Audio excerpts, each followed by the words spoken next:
Complaints against electric companies. We dig into just how many the PUC is investigating as the heat puts the grid to the test. And a nearly unprecedented June heat wave is underway. Your first warning forecast with some storms coming up. None of us are free until we're all free, and we aren't free yet. Celebrating freedom and pushing for change. A look at the Juneteenth celebrations happening around the state. We're under an excessive heat warning, with some people experiencing power outages because of it. Thanks for joining us at 5. I'm Daniel Marin. And I'm Jennifer Sanders. This isn't the first time the weather has impacted power in Texas, but there are some things you can do about it. The Public Utility Commission of Texas investigates complaints against electric companies. Now, the data obtained by KXAN investigators shows Oncor, as the largest electric utility in the state, serving nearly 13 million customers, has accumulated the most complaints. KXAN investigator reporter Kelly Wiley here in the studio breaking down those numbers for us. Thanks for having me. In 2022, customers sent over 17,000 complaints to the PUC about electric companies. The complaints range from quality of service to billing issues. In 2022, 1,100 of those complaints focused on Oncor. The next top two, Texas New Mexico Power Company and Entergy Texas Inc. They don't serve Central Texas, those last two that I mentioned to you. This year, a new PUC rule means an electric service provider needs to respond quicker to complaints. It goes from 21 days to just 15, with the goal of people to get solutions quicker. The rule, though, will not take effect until September. After the company gets the complaints, PUC then investigates them, and they're making sure the company followed all the laws in responding. Now, we did reach out to these companies. In a statement, Oncor said it has continuously prioritized reliability-related improvements and investments across their system. And they added that they appreciate feedback from customers and thoroughly and timely respond to PUC complaints as required by law. Back to you. All right, Kelly, thank you very much. And Austin Energy says these high temperatures could cause more power outages. The heat was to blame for outages last week that affected thousands. The increased number of people using energy combined with high temperatures caused some of the wires and equipment to break down. And last night, 2,700 customers in East Austin lost power. Austin Energy says that power outage was possibly related to the heat as well. Now, we did ask if Austin Energy's equipment is weatherized for heat. The utility said the power plants are, but there's no way to weatherize all 12,000 miles of wire that supply energy to individual homes. And the Southeast hit again over the weekend by another round of summer storms that included at least 14 tornadoes touching down. So right now there are 12 million people who are at risk of severe flooding, heavy rainfall, and hail. And this comes as around 31 million people in the South, including right here in Austin, remain under heat alerts. Really no end in sight. And David, a lot of places have seen these storms and they're recovering from them. That's right, and we've got our own storms to worry about now in the Hill Country, just like we've seen every recent evening in recent memory. Let me take you over here in Austin, in Westlake. You can see the dark clouds coming in from the west, live on our Lorenz and Lorenz 360 cam. Nothing threatening the Austin area. We may remain dry all evening, but just like recent days, a severe thunderstorm out in Mason County. This warning is in effect until 5:15. Tremendous amounts of cloud-to-ground lightning out near Streeter approaching Mason, and also the potential of large damaging hail about the size of eggs. This hail core is creeping eastward toward Mason on your doorstep by 5:22. Now is the time to move your car under cover and then get yourself and your animals indoors before that hits. We have a severe thunderstorm watch out in the Western Hill Country for more storms through 10 p.m. We'll talk more about that in a bit. But how about this? The heat index in Austin, one of the hottest on record today. When it hit 116, it still feels like 112 in Austin with an air temperature in the triple digits. That's already our 600th degree day of the year. And a rare excessive heat warning has been expanded and also extended until 9 p.m. Wednesday. We may have some feels like temperatures up to 120. Coming up in your forecast, I'll show you where the storms go tonight, a better chance of rain even for Austin coming, and a rare June hurricane where that's developing that makes it a little odd. All right, David, thank you. Dr. Opal Lee, known as the grandmother of Juneteenth, took her place front and center for her annual Walk of Freedom in Fort Worth today. The 96-year-old led the 2.5-mile walk through the city's south side. Now, the distance represents the 2.5 years it took for news of the Emancipation Proclamation to reach enslaved people in Texas. Dr. Lee spent years advocating for Juneteenth to become a federal holiday. Lee says we have to work together to get rid of the disparities in the U.S. And I'm just delighted to be out here and hoping these young people are aware that we're walking for freedom. And celebrations are here in Austin as well. Today we stopped by the historical park at Rosewood for a celebration there. We spoke to Clarence Williams, who says they did a 10K walk to show the unity of the community. He says that's what Juneteenth is all about. To have black and brown people unite in front of the world on Juneteenth in Austin on Rosewood, it's the first of its kind. And celebrations on Rosewood go until about 7 o'clock. Well, Governor Greg Abbott has now vetoed more bills than he ever has before as the standoff between him and state legislators over property tax relief drags on. And yesterday was the last day for the governor to veto legislation, and he blocked 76 bills in all, telling lawmakers they're not as important as cutting property taxes. Here to give us some insight is State Capitol reporter Ryan Chandler. So, Ryan, what kind of bills did the governor block? Well, Jen, Daniel, they really span a whole lot of different topics, most of which actually have nothing to do with the underlying issue at hand, which is property tax relief. You know, there's a bill by a Houston Democrat to provide more research for sickle cell disease that the governor vetoed. There was another by a Denton Republican that would have closed some loopholes that some businesses use to avoid taxation. So it's a bipartisan on a lot of different topics, but perhaps more importantly than the substance in these bills is the explanation the governor gives for vetoing them. The governor has targeted many outspoken opponents of his plan for property tax cuts in a way to try and force their hand to accept his plan for doing so.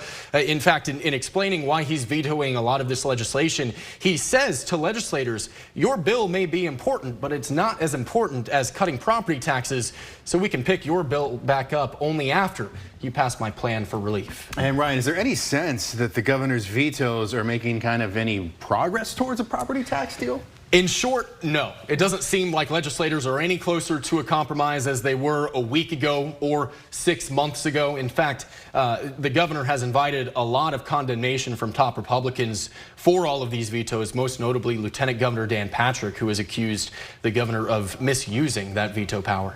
Okay, Ryan Chandler, thank you so much. And of course, right now on KXAN.com, we have more on all the bills the governor vetoed under this story on our website.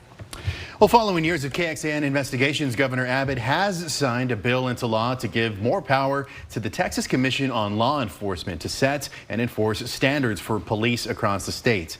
Now, the new law creates a new misconduct reporting system, a database of licensed law enforcement for the public, and it gives TCOL more authority over how new departments are created. TCOL will also check the personnel files of new applicants who previously worked in other states to make sure their licenses weren't revoked. Now, the agency also had to submit Texas's license revocations to a national database that can be checked by other states. This law will take effect on September 1st. A submarine filled with people goes missing while touring what's left of the Titanic, the urgent mission to find them. And 2 men are braving the heat to golf for some good. How they're bringing awareness to a deadly disease. An urgent search and rescue operation is happening now for a missing tourist submarine. The U.S. Coast Guard launched the search after it disappeared on Sunday while exploring the wreckage of the Titanic. So 5 people were on board, but it's still not clear how many were tourists or crew. And what you're seeing now is a vessel owned by Ocean Gate Expeditions who chartered the tour to explore the Titanic. We don't know if this is the same model that's currently missing. In a statement, though, Ocean Gate says we are exploring and mobilizing all options to bring the crew back safely. A tractor trailer carrying French fries lost its load in Provo, Utah yesterday, causing a headache for drivers. According to Utah Highway Patrol, this truck hit a barrier and then a light pole, and the crash then ripped the side of the trailer open, scattering boxes and bags of French fries all across the lanes of traffic. Now, it took crews several hours to clean up the spilled spuds and left traffic backed up in the area. Well, we're tracking severe thunderstorms ongoing at this hour well west of the Austin area. This storm just approaching Mason now has a weakening hail core. Hopefully that trend continues, but also a new flash flood warning for western Mason County. Radar indications of 1 to 3 inches falling. That flows right into Lake LBJ and eventually Lake Travis. Your first warning forecast with some incredible June heat coming up. Well, while most of you are staying inside, cherishing that air conditioning, 2 golfers chose to beat the heat and play 100 holes. And their pain is all for a good cause. KXAN's Noah Gross shows us their Father's Day tributes as sons with lives touched by ALS. Once I started playing, I played more golf with my dad than anybody else. Back in October 2018, while playing around, Corey Sullivan's dad noticed a pain in his hip. That pain sparked trips to doctors and specialists, and then a diagnosis. When he first got diagnosed, the first thing he told my brother and I was, do not Google this, because it's effectively, at this point in time, still unfortunately a death sentence. Doctors diagnosed John Sullivan with ALS in December 2020. He was so optimistic throughout all of it, knowing that, everything in Western medicine is basically counting you down and out. John called in his wife and other son for essentially a final wish, and then Corey. I come into the room after hearing these 2 very, frankly, heavy charges, and he says, Corey, lower your handicap. Corey lost his dad 7 months after the diagnosis, but he's carried his advice with him. He's currently a scratch golfer using his passion on the green to work toward a cure. This is one of the coolest things that I've ever had the pleasure of doing in my life. Corey and his friend Alex Litt, whose dad is currently battling ALS, are golfing 100 holes Monday in the 100-degree heat at Onion Creek Golf Club in South Austin to raise money and awareness for ALS. The heat, yes, posing some challenges. Lots of changes of clothes, socks, hats, you name it. But as Sullivan and Litt grind through the heat, they say it's a fight that pales in comparison to that against ALS. The 2 wanted to raise around $25,000. We are right around the $175,000 mark, so it's gone way beyond anything we ever could have dreamed of. And keeping the memory of his father alive with each drive, chip, and putt. He and I got to know each other. I mean, I was a teenager. I was probably a little bit hot-headed at times. It's probably not the easiest time to be parenting a kid, and so he and I really kind of got to come together on the golf course. Yes, sir. Noah Gross, KXAN News. And Corey and Alex are keeping track of their scores and doing a friendly competition. They are doing live scoring online right now. And at last check, Alex is up by 7 over Corey. Going in depth right now, the ALS Association of Texas estimates 5 out of every 100,000 people will be diagnosed with ALS. It estimates just over 1,500 people living with ALS in the state. All right, let's get back to this heat. And don't forget, in Austin, the cooling centers are open again today until 8 in the evening. Now, because of today's holiday, Juneteenth, only some of the cooling centers are going to be open. That includes libraries and rec centers.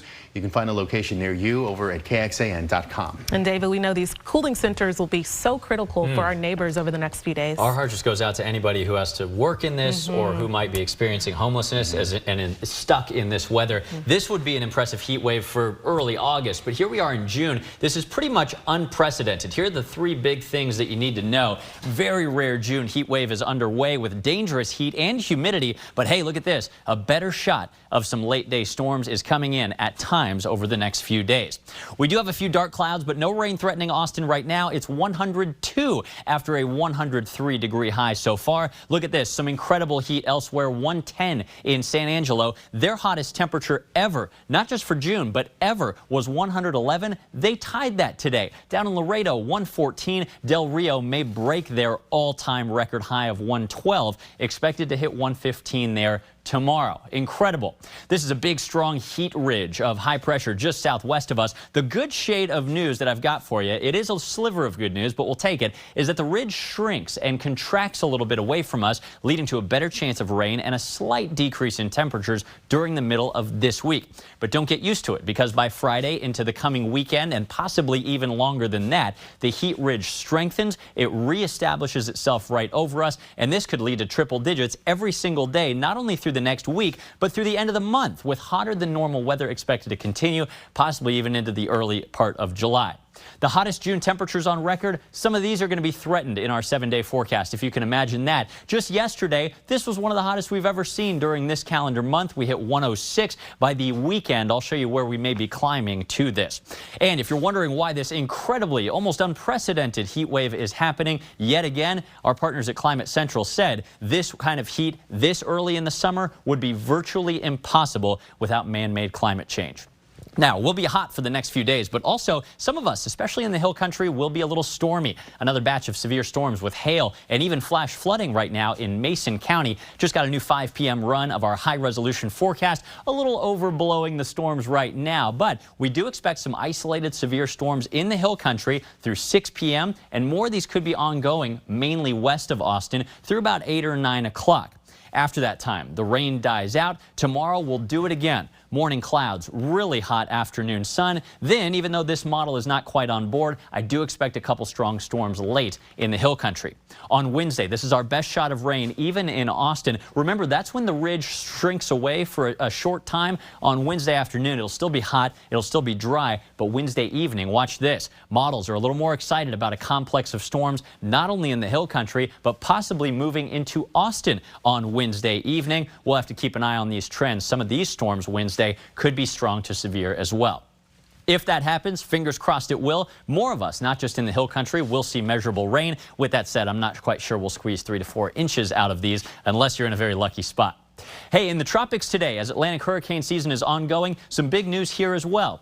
2 different storms that we're watching, one behind the other. This one has a chance of development, but the one in front, this quickly turned into a tropical storm today with 40-mile-per-hour winds. Tropical storm Brett is in a very unusual spot. We have never before seen a June storm this early in the year, this far east. Typically, storms form a little closer to the U.S. this early in the season.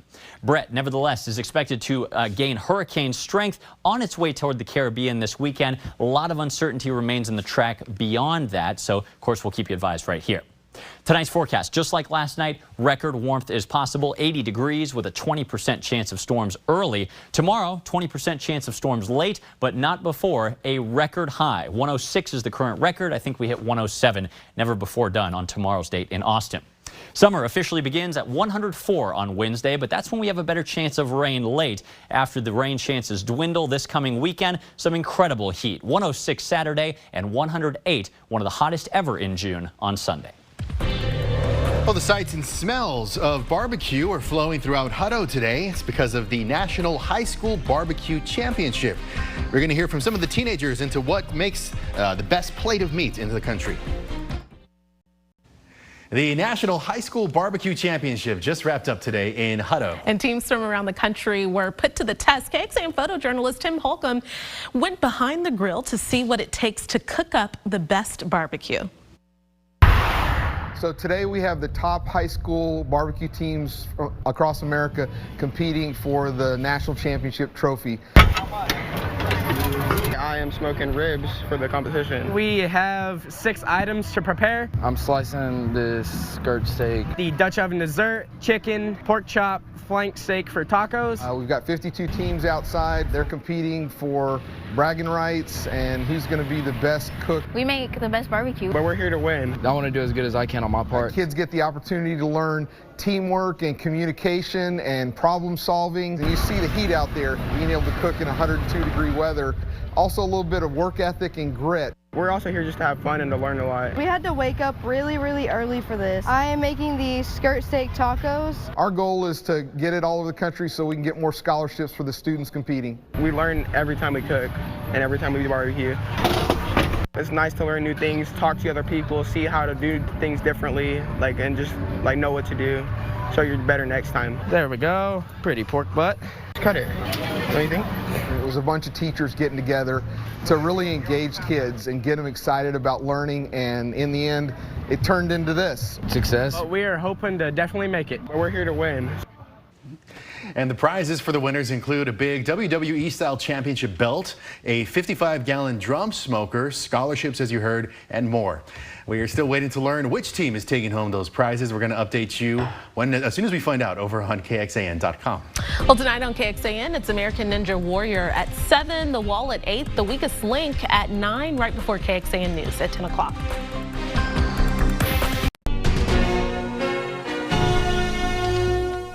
Thanks for listening to KXAN News Nightly. You can also listen to KXAN News Today every morning for more in-depth coverage of what matters most to you.